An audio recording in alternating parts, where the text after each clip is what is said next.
Or you're that friend who thinks your friend knows you after everything, after you've been through breakups and that one car that you both really loved, but then you got in a car wreck and everything went down the drain and you thought you know each other, but somehow in the car wreck your brain got really dark.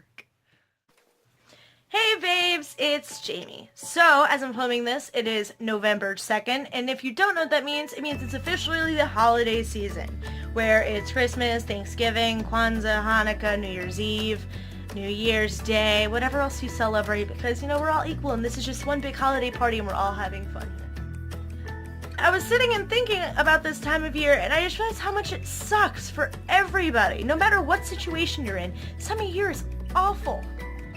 You're either shopping for someone, which is awful, even if you've known the person for 20 years and you think you're their best friend and they're your best friend and you think you know them, every inch of them and then you buy them something and they hate it and you question your entire existence, you question your entire friendship because you think after 50 years you know someone, and once you buy them something that they'll love it and they'll cherish forever and maybe even cry over it, but then they hate it and you just gotta sit there and cry and drink your eggnog and wonder what happened.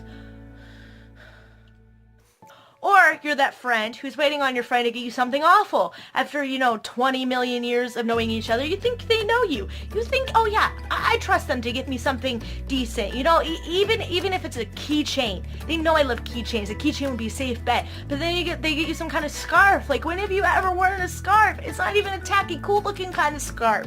It's it's not even a grandma woven scarf. It's some store-bought thing that's really bad. Or else, you're traveling, and nowadays, everyone's apparently a terrorist, and so you have to go through security just to visit Mama and Pop in Myrtle Beach because they won't fly where it's snow. They don't want to be cold. So now you have to go all the way to Myrtle Beach, see how much better they have it now that they're retired. And you just gotta see them frolicking on the beach, all their flaps a flying, and you have some kind of Santa dressed up in a Hawaiian shirt, and nobody wants to see that. You got crying kids on the plane and stuff. And then there's the Christmas songs. Don't get me wrong. I love Christmas songs. Christmas songs are the bomb diggity bomb. But after you've heard Santa Baby 50 million times, who cares? Who cares? Who cares? After you've heard the entire, Thanksgiving month and Christmas / Hanukkah / whatever month, December, of hearing Rock Around the Christmas Tree, why would you want to sing it at the Christmas office party? Nobody wants to. Nobody wants to sing that. Or if you're working anywhere where you have to deal with the general public around this time of year, it's just, you just don't want to. People are awful anyways. And then you have to add festivities and stress and awfulness to it. It's not good. It's never good. I'm kind of a slut for Christmas and Thanksgiving and all this kind of stuff. I love it. I love it. What was fun, though, is back in the day, my mom used to entertain, and she used to be one of those people that invited the entire family over, every grandparent, every cousin, every brother, sister, uncle, even, these random people that we're not even sure are family members that kind of showed up one day, and they look nothing like your family. Sometimes you'll have a black sheet that looks different, but, this person is different. Whatever they look like, they're just different. They're not there.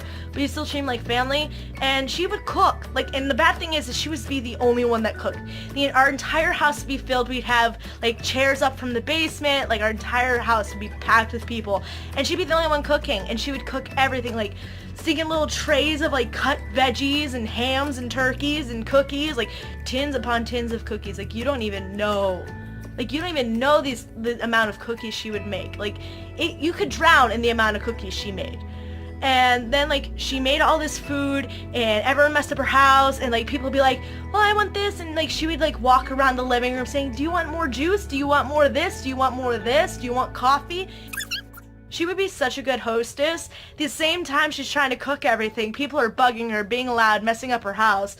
And, the bad thing is, they took all the leftovers. At the end of the day, she would make a whole bunch of food, and we'd be left with almost nothing. And she would not even get a chance to eat. That's how busy she was. The holiday season. My mom primarily makes those box mashed potatoes, as every parent pretty much does.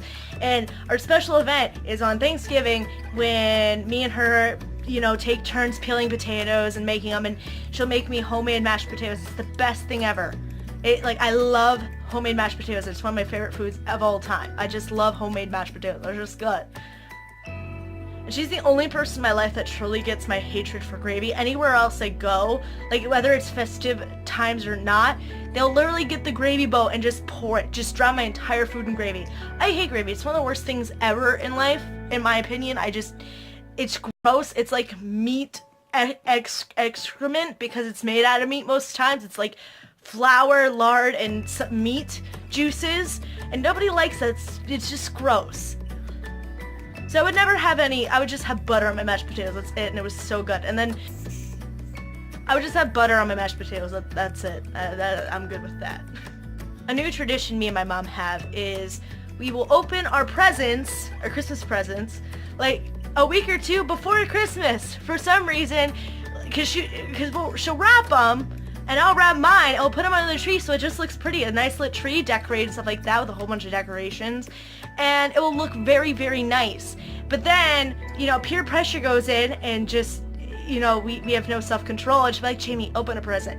And I'll be like, well, then you have to open a present. And then I'll open mine, and she'll be like, well, New Year's is kind of special to me because, I don't know, it's kind of like a fresh start for me. Me and a friend I have, we walk through a cemetery on New Year's Day, and it's kind of messed up, but it's kind of sweet because it kind of puts our lives in perspective, because we will see like old ladies and old men and just different family members visiting graves, and it's I don't know, it puts your life in perspective, because it's like they don't get to be here on New Year's Day. They're not here alive on this day. Like, you get to see the way these people live their lives and how long and what they did throughout the years. And one of the biggest memories of my life, and I'll remember this beyond death, is my mom making me baked apples while I watched The Little Drummer Boy. Little Drummer Boy is my all-time favorite Christmas movie. Not sure why. It's just one of the best. Nestor's up there, though he slept under his dead mom, which is kind of really messing with me still to this day. I was probably like 5 or 6, and my mom made me baked apples while I was watching Little Drummer Boy, and I was sitting there in my little footy pajamas at Christmas time, and I was watching Little Drummer Boy and all this kind of stuff, him walking through the desert with his camel and donkey and stuff like that, eating my baked apples, and it's one of the best memories I will ever have. My kids will know this. I already told my mom, I was like, my kids, whether they like it or not, even if they're allergic to apples, I will sit them down and I'll make them watch this while eating apples. Yes, it's very stressed. It's very awful for a lot of people because it's just a lot. There's a lot of fighting. There's just a lot of money. There's a lot of stress with it, and it's kind of sad. But then there's moments where you can sit down and kind of look at the tree and eat the food and spend time with these people that, you know, you don't always get to during the year, and it's kind of nice. One of my all-time favorite memories as a child, and this was just a random scatter thought kind of video of the holiday season, because from now on I guess it's going to be festive videos or something like that, since it's this time of year and I'm obsessed with this time of year, and especially Christmas now to me. I don't know how I edited this, but it's probably a lot of jump cuts and stock photos. But anyways, thank you so much for watching, and in the comments, if any of you are actually watching, thank you so much for watching, and if any of you want to, share your holiday memories down in the comments and that kind of stuff, and I don't know. Maybe we have some stuff in common. Who knows? But anyways, again, thank you so much for watching, and yeah. Bye!